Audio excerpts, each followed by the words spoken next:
with MyBookie.ag, code next round. And by the way, we just after today's show, we'll do the MyBookie football pick show, college football and the NFL this week with week one. That's right after this show. MyBookie.ag, code next round. How do I say this? You used my word yesterday about asinine, and I forget what we were talking about, but I had it written down. I think it was all this discussion about getting $70 million in one game into a second year. I mean, so I'm sitting here yesterday, so it was Wednesday yesterday, as I was sitting there at home about to watch the Cowboys documentary. Okay. And I was on Bill Bubba Bussey's podcast, the Tailgate Show, that I think's on radio stations all over the state of Alabama. I really don't know where it is. I know it's podcast.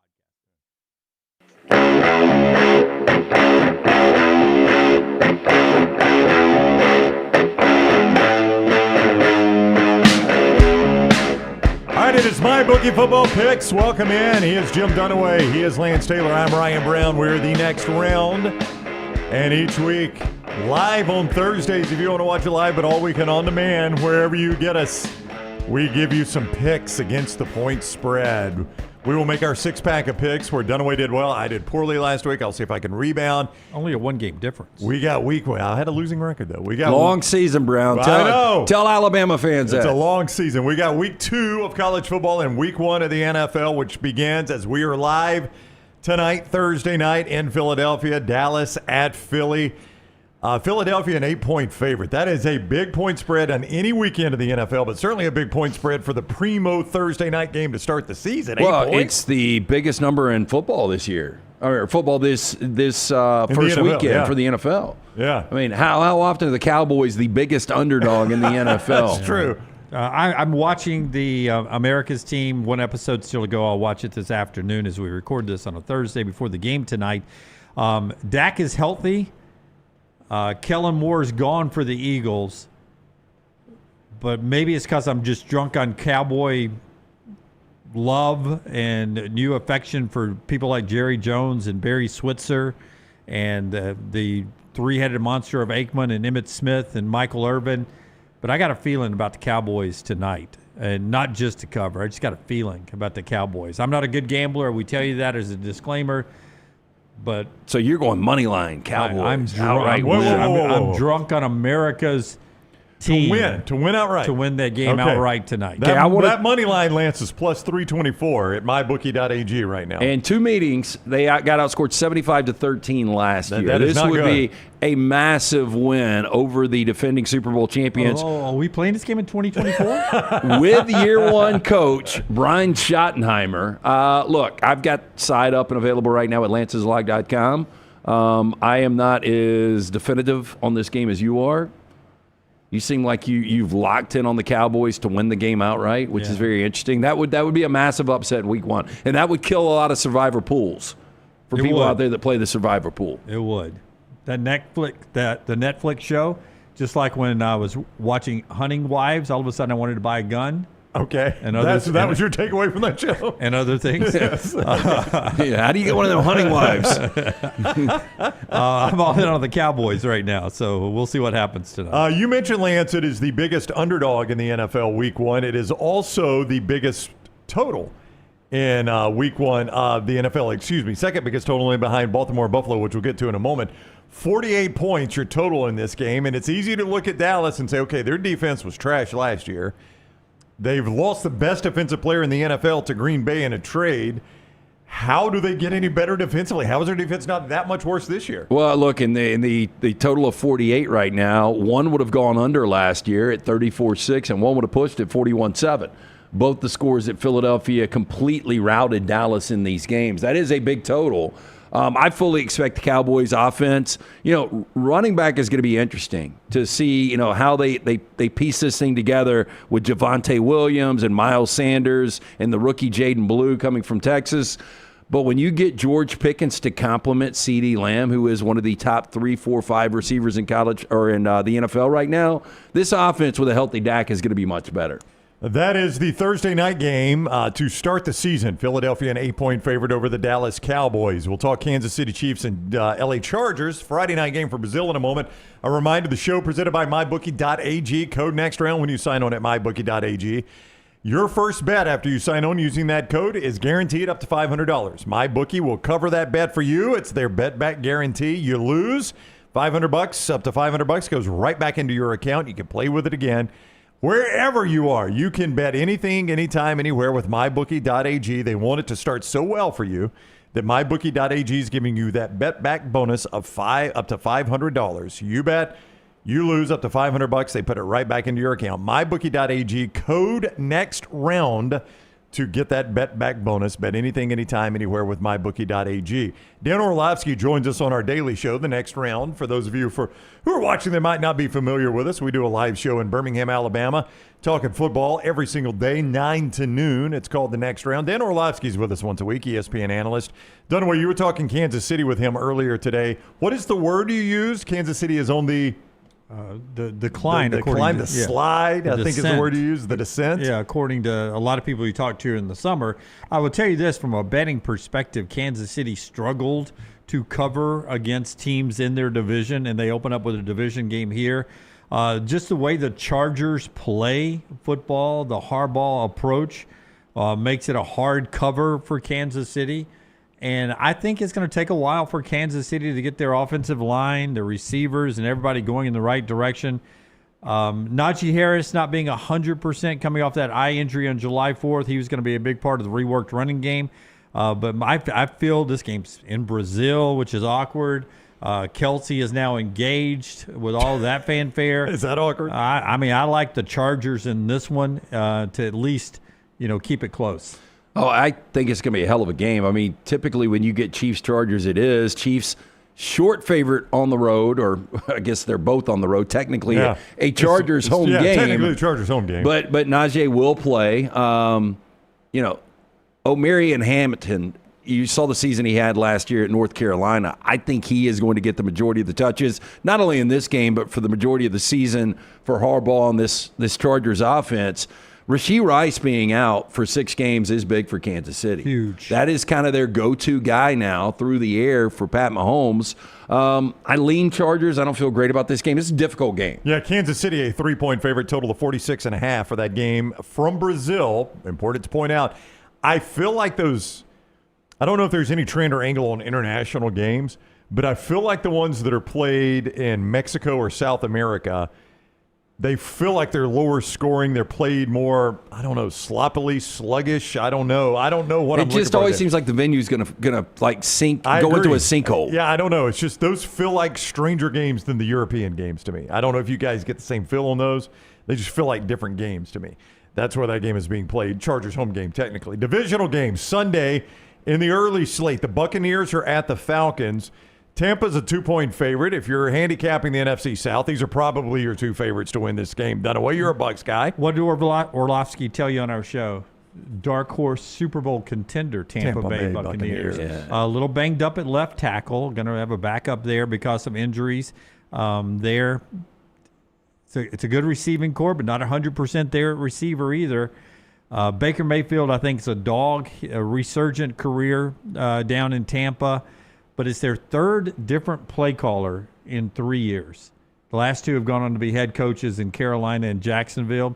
At some point, it feels like that catches up with you, at least for a slow start to a season. I sort of lean Atlanta here because they're at home and because I think a new offensive coordinator, Tampa Bay, gets off to a slow offensive start. I think more weapons for Atlanta. Like, how do you figure out how to properly use Kyle Pitts? We know Drake London and Bijan are going to be really good. How good is Penix going to be as a full-time starter? So people are starting to notice Tampa. There are 3 teams that have won their division 5 consecutive years. All time? No. Like right now, currently. Like they're on a current 5-game win streak. 2 Kansas are City, obvious. Yep. Kansas City, Tampa. And Baltimore. Is it Baltimore? No, it's Buffalo. Buffalo, Yeah. That's right, in my own division. But, I mean, the one that nobody would know is Tampa, but now people are starting to talk about how well Baker Mayfield played. Baker Mayfield's always gotten endorsement deals going back to the Home Depot deals, but now he's all over Popeye's chicken. I like. I mean, he is getting more and more. But I agree with you. I kind of like the Falcons as a short dog at home in Mercedes on Sunday. You can always throw us games in the live chat. We'll get to those. MyBookie.ag, code next round. They bring you the show, the MyBookie football picks. Maverick Hammerfist has done just that. The Giants-Washington game will be an interesting game. Another divisional game. One's got a quarterback, one doesn't. And it might be done away as Washington is a 6-point home favorite, total of 46 in this game. The biggest age gap in starting quarterbacks that we'll see this weekend. I can't think of another bigger. Russell Wilson to Jaden Daniels. Yeah. I mean, what is that gap? Probably 15 years? Yeah, seasoned veteran versus upstart second-year guy coming off a great rookie year. This number open, Commanders 7. It has dipped down to 6. A lot of people think New York's going to be really improved, and a lot of people think that, the Commanders aren't going to be as good as a team that reached the NFC Championship game last year. I do think the Giants are going to be much better. I mean, you've got guys on the edge defensively. They're going to be able to get after the quarterback. Good luck, though, with Jaden Daniels. But Malik Neighbor is one of the best receivers in all of football. I kind of like the Giants plus 6 here. Yeah, I like giving up the points with the Commanders. And, they just sold off 1/10 of the Giants this week. The Koch family is buying into the New York Giants ownership group. Valuation is $10 billion, so 10% of $10 billion is a cool $1 billion. Yeah, that's a lot of money. Just to get 10% of an organization. It's crazy, the NFL valuations now. Washington, Jaden Daniels, do you see the sophomore slump? I mean, he was so good as a rookie. Terry McLaurin has signed long-term there, his top receiver. I mean, that's what you fear is the sophomore slump. You see that a lot of times. Yeah, but, Austin Eckler is your go-to back right now. Yeah. I just don't know how good the weapons are going to be. Sophomore slump, potentially. I thought Jaden Daniels was going to be really, really good at this level. Did not foresee last year. So I do think, wouldn't be surprised. I'm not going to go C.J. Stroud from year 1 to year 2, but I could see a little bit backing up. That one did not make my games to talk about or to pick. So okay. So I'll lean away from that one. You're going to let that one go. A game that matches teams in the South. I bring this up because Lance brought it up earlier today. One NFC South, one AFC South is Carolina at Jacksonville. Yucky game in the early slate, Lance, but there was something that caught your eye, and Jacksonville favored 3.5 in this game. Well, just a simple fact that you've got two quarterbacks really trying to prove something, and now Bryce Young, a former number 1, the way he played the final 5 weeks of the 2024 season, had the third best QBR in football. I mean, he played extremely well, and Trevor Lawrence, a guy that only started 10 games last year because of injuries, now he gets Liam Cohen in. He's got more weapons with Travis Hunter coming in. I think it's a fascinating game because I think both of these teams are going to be really improved. I would not be surprised if Jacksonville wins the AFC South. Wow. Interesting. So, I mean, basically you would say it's probably them or Houston. Yeah, I mean, somebody's going to go 9-8. Yeah, somebody's going to win the division. Tennessee starting a rookie. They start at Denver. Tough spot for Cale Moore to get his first start. And don't believe in Daniel Jones and the Colts. Indianapolis is starting Daniel Jones. So how are they going to win the division? They're a small 1-point favorite over the Dolphins at home in Indianapolis. Dunaway, I know you brought this game up earlier this week. We were talking survivor pools. If you're in a survivor pool, and you went to an interesting game because there are different philosophies in a survivor pool. Some go super obvious, like, hey, Eagles, they're an 8-point favorite. That's the biggest number you're going to get. I'll take the Eagles. All you got to do is win. Some people are like, I try to sneak one in and save a team like the Eagles who are going to be favorites a lot. One you brought up was San Francisco at Seattle. The 49ers, a 2.5-point road favorite at Seattle, a low total. An NFC West total of 43 in this game. I want to go ahead and get McCaffrey while he's still healthy and still playing for the 49ers. Okay. Plus, it's Sam Darnold early in a new system for Seattle. So I like San Francisco to win and cover -2.5. That's where I would go in the survivor pool. That is a crazy survival pool pick. Yeah, you might get this thing right. That's a bold I mean, one. I like Seattle kind of to win this game. I think San Francisco is going to be much improved because there's no way injuries are going to hit them like they got hit last year. And I think Seattle, dependent upon how good Sam Darnold's going to be, that's the thing that scares me. I think with Kenneth Walker and Zach Charbonnet, they're going to be able to run the football. You think Seattle's going to be able to run the football? They couldn't last year, and that's They're why 28th in the league last year. That's why Ryan Grubb is the That's why offensive he's coordinator. gone. I mean, Yeah. the focus is going to be running the football. Yeah, I don't think they can run it on San Francisco's front.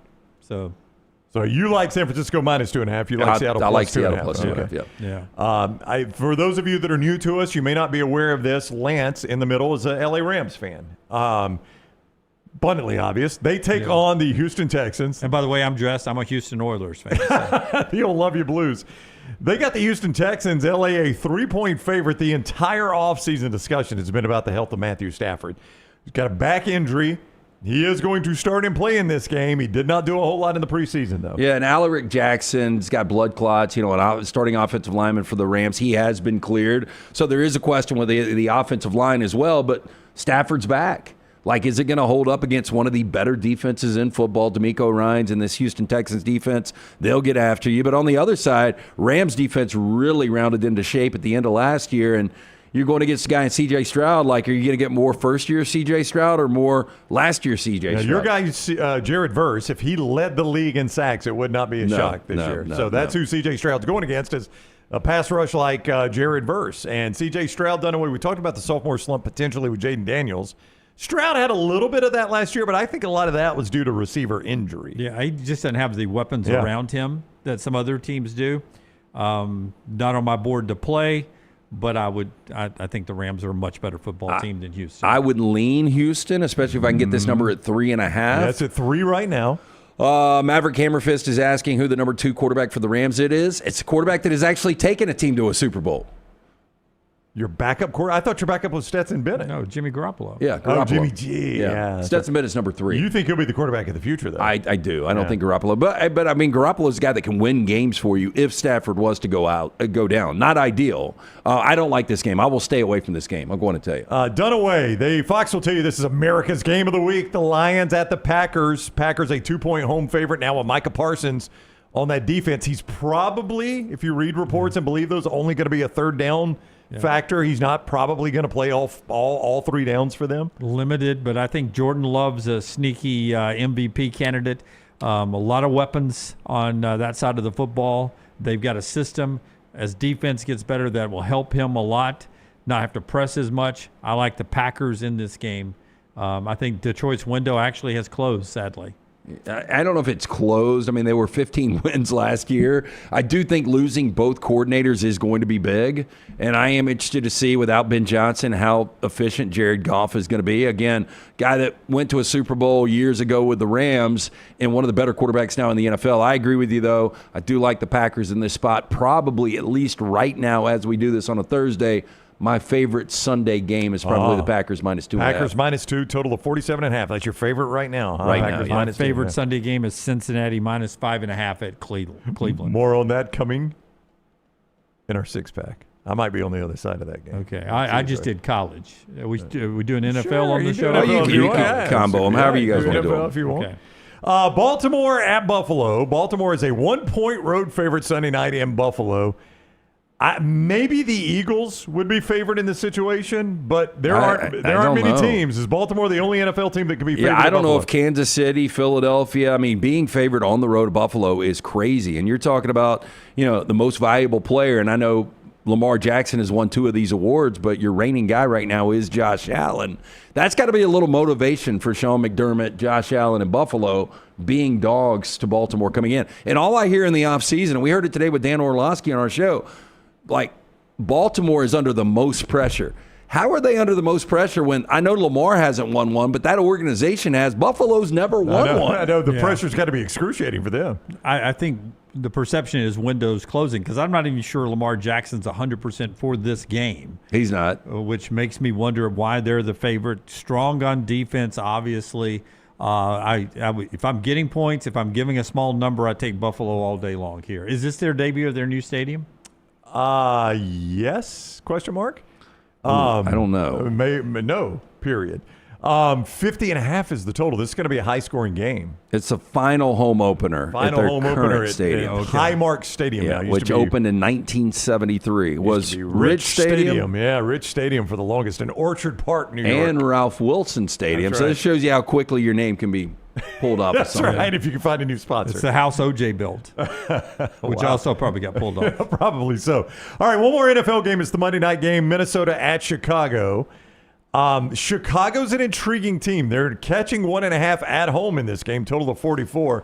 New offensive coach for Caleb Williams, and a lot of people think it's a good marriage. Oh, bridge too far for J.J. McCarthy in Minnesota here. They're a road favorite. This is Chicago, Caleb Williams. Money line it, win it outright. Go ahead. It's a tough defense for Caleb Williams going against. But again, I mean, when you're J.J. McCarthy making your first start, Soldier Field, under the lights on Monday night, there's a reason this number's only 2 right now. I haven't gotten a feel for this game. I do think Chicago's going to be better. I don't think Minnesota's obviously going to be as good as the 14-3, but I do like this Vikings defense a lot. All right, so that's your NFL. We'll talk a little college football. Reminder, this is the MyBookie.ag football pick show. You can go to MyBookie.ag right now, sign up, open a new account, and when you do, use code NEXTROUND. That is code NEXTROUND.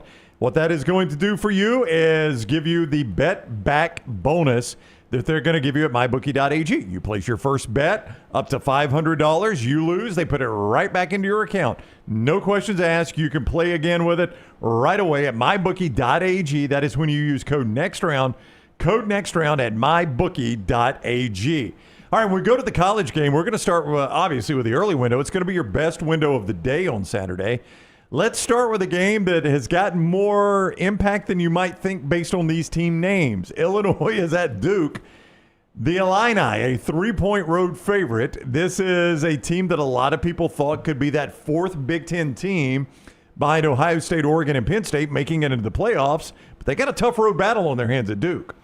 Well, Duke, though, I will point out, there's a reason the Duke brand is the Duke brand. Since 2017, they're 1-15 against ranked teams. Darian Mensah, who they paid a fortune for, coming in from Tulane, has started 2 previous games against Power 4 opponents. He's 0-2. This will be his 3rd start against a salty Illinois defense, returning all 5 of their offensive linemen. I called it in the offseason. I'm going to stick with it. It's an 11 o'clock game. If you're new to this show, you will learn that for whatever reason, 11 o'clock games are my hex, but I do like Duke plus the points here. Yeah. I'll take Illinois and give the points here. What are we playing it at? Right now at mybookie.ag, you can catch this at 3. Illinois is favored a flat 3. For our game, do I have to make that 3.5? Nah, you can play it at 3. Yeah, that's going to be one you'll play hear it. about later on, Okay. minus 3.5. I like Illinois because I watched Elon run it against Duke. I think Illinois can run it Yeah, against if Duke. Elon can run it, you know Brett Bielema can run it, right?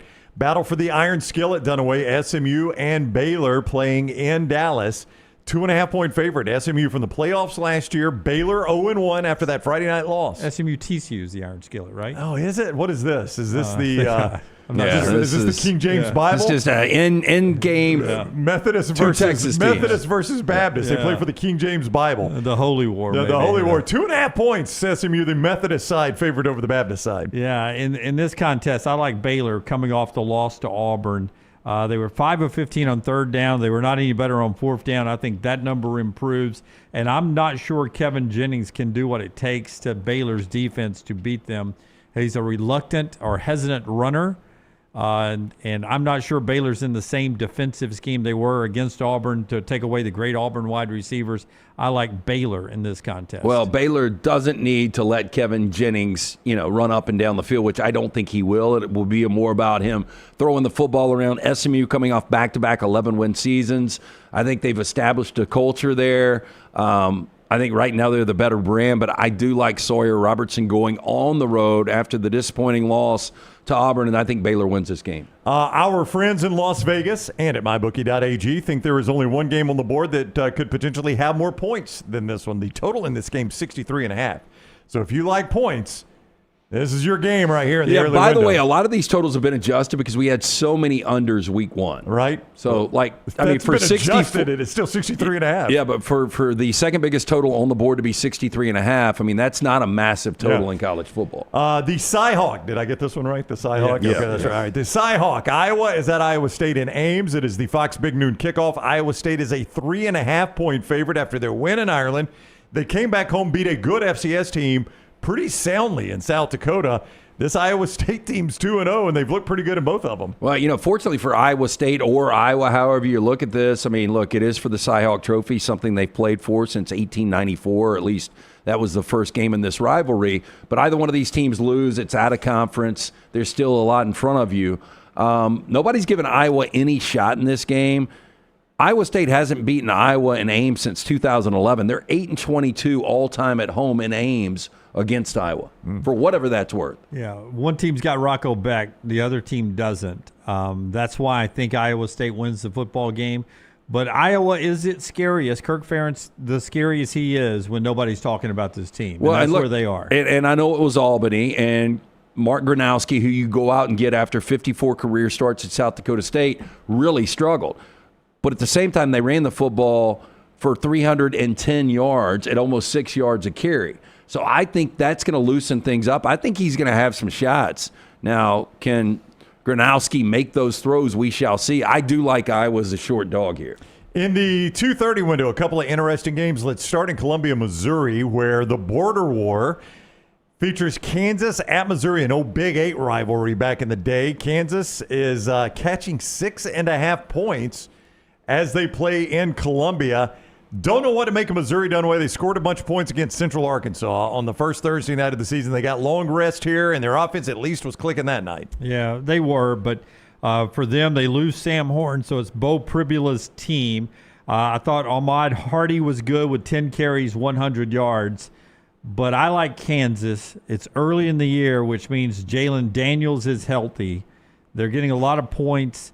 These two teams hate each other. I think Kansas gets Missouri. Wouldn't be surprised if they win it outright. Love them inside the number. So border war or border showdown, first time we've seen it since 2011. The Tigers have won 3 straight against Kansas. Kansas already 2-0. They've only allowed 14 points. I know it's not against great competition, but Jalen Daniels already 7 touchdowns through 2 games, completing 80% of his passes right now. This Kansas defense is playing at another level.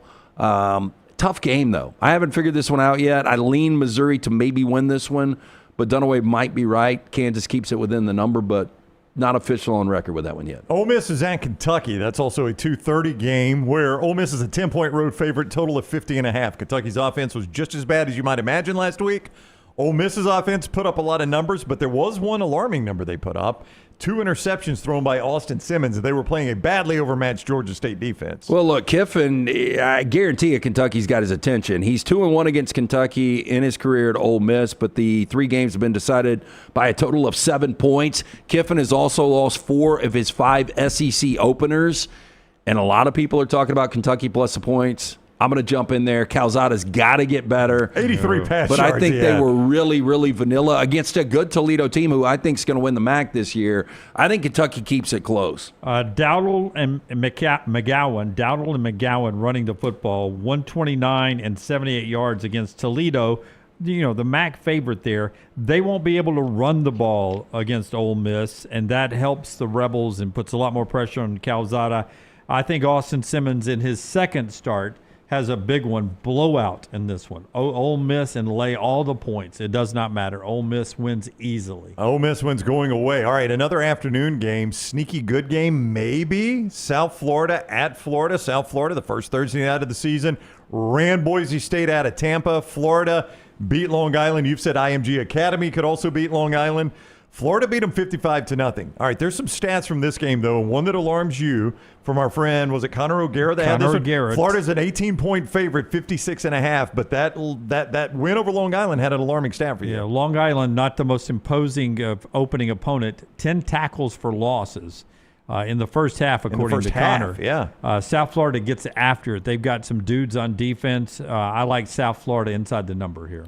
I'm going to play the Florida Gators here. We do this Calcutta, and I've got South Florida as one of my teams, and very impressed what they did to Boise on Thursday night, but I think this is a different animal. The only way you get South Florida or Florida sleeping is what Florida's got coming up on the backside of this game. Florida's schedule is absolutely brutal right now. I don't think anybody realized, or a lot of people didn't realize, how good South Florida is when you have a healthy Byron Brown, who was 253 all-purpose yards and a couple of touchdowns in that win over Boise State. I've still got to check this Florida tackles for loss. I'm about to do it right now. It does seem absurd. Yeah, it really does. I'm doing it right now. All right, another night game, or going to the night games. Just tell me, do you worry about this at all? North Carolina is going to play at Charlotte, who is no good. North Carolina got undressed by TCU. Short week, you're playing in like a 15,000-seat stadium, Jerry Richardson Stadium.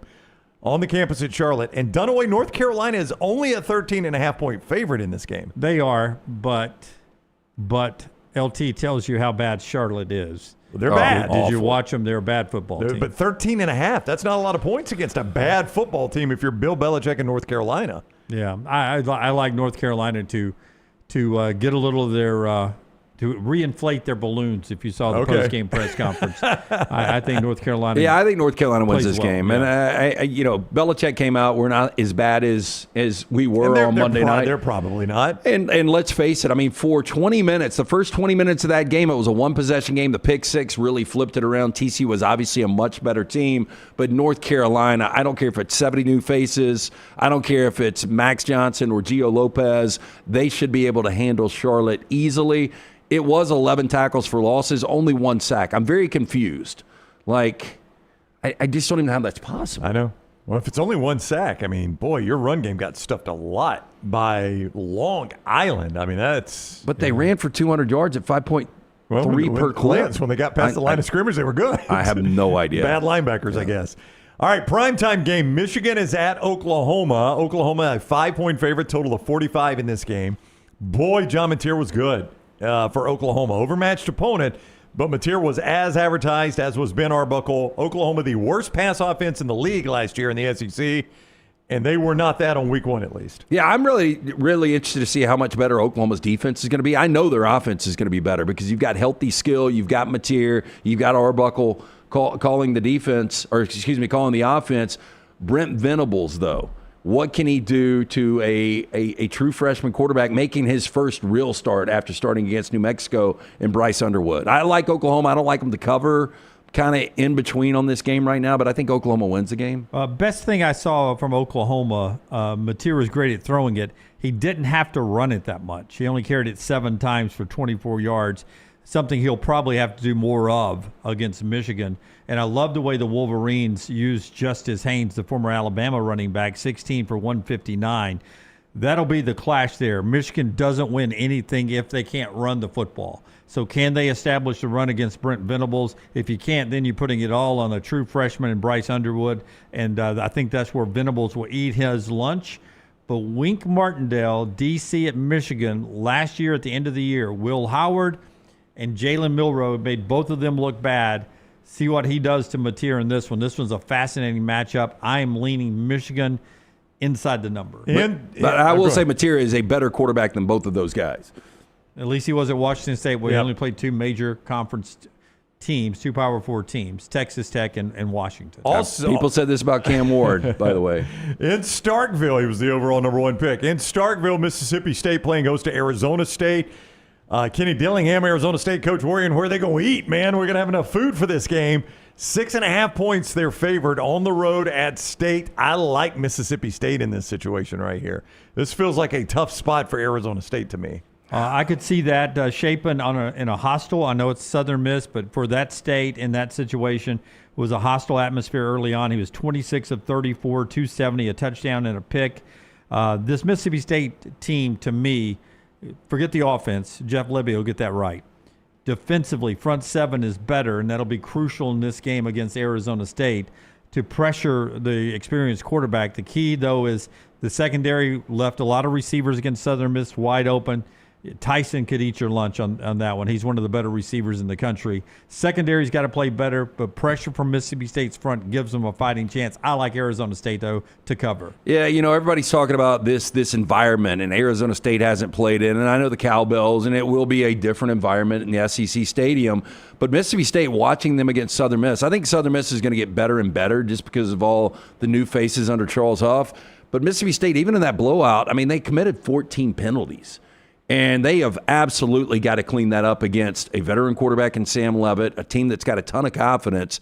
I hate playing teams coming across the country, especially when you're laying a touchdown. I lean State just because I was on State all summer, and I thought this number would come out a little shorter. I don't feel great about it, though. One final game, Vanderbilt at Virginia Tech. This Vanderbilt team seems to be a team that likes to live with a chip on their shoulder. Well, you get to be an underdog to Virginia Tech, who just lost to South Carolina. Not by much. Not by much. You're a 1-point underdog, but still an underdog, and I'm sure Diego Pavia will bring that up to his teammates. I mean, 2 60-plus yard plays in the fourth quarter that really decided that game. I wasn't overly impressed. I was impressed with what I saw from Lenore Sellers. Virginia Tech had wide receivers, and Kyron Drones he goes his initial read, doesn't check down, and goes to that guy all the time. And there were some open guys for the Hokies. I don't know how good this Virginia Tech team is going to be. I don't have a high hope for them. I know we all said that, Vanderbilt's a team that's going to take a couple of steps back, but I like Vanderbilt in this spot. I sort of like Virginia Tech in this spot, but I won't play this game. But imagine on a short week, because you play on Sunday, you go from having to defend Lenore Sellers and what he can do with his legs to Diego Pavia, who's a creator, and do that on a short week. That sets up good for Vandy and Pavia, that they've had one less day to prepare for him after Lenore Sellers. Yeah, at least things were a little bit more real for Virginia Tech getting South Carolina instead of Charleston Southern like Vanderbilt. But, man, I don't think we believe in Vanderbilt. I don't think anybody believes in Vanderbilt outside of Vanderbilt, Clark Lee, Diego Pavia, and those guys. But I do like Vanderbilt in this spot. All right, it's time for our six-pack. Dunaway was 2-1. 2-1 last week. I was 1-2. I'll try to close the gap here. We go back and forth. You want me to go first? Sure, I don't care. Since I lost last week, I will go first. I'll start my NFL game. I am against you right here. I think Cincinnati starts slow historically, offensively, and has lost a bunch of games under Zach Taylor in their first week. They tried to change it up by working starters more in the preseason this year. I don't think it's going to work. They're going to win, but I think they don't win by more than 5.5. Browns plus 5.5 at home against Cincinnati in the NFL Sunday. All right. Well, we just alternate you one by fire one. away. Yeah. God, I should just take the opposite side of that one because I believe it. You brought it up twice. Go with Cincinnati. I will. I'll take Cincinnati minus the 5.5. And at Cleveland there, and that one will be an easy win. I'll take out one of my lesser confident college plays there. On college, I'll take that one out. I'll go back to the swamp. I'll take South Florida plus 18.5. Give me 18.5 and South Florida on the road at Florida. Border war for me. I like Kansas plus the 6.5 at Missouri. I think we've got a little fool's gold with Missouri's offense. Pribula is going to be the guy, obviously, so they're not going to rotate quarterbacks. But as Dunaway said, when you've got a healthy Jalen, not Jaden Daniels, that's a good Kansas football team. I think they keep it within the 6.5. I think that's a really good game, Kansas at Missouri. I agree with you guys on that one. I like Kansas in that contest, as I said earlier in the show. I'm more confident in this one, so I'm going to go ahead and take Illinois and give the 3.5. It's 3, but I'll bump it to 3.5 so we don't have any pushes. Brown. At Duke, give me Illinois there.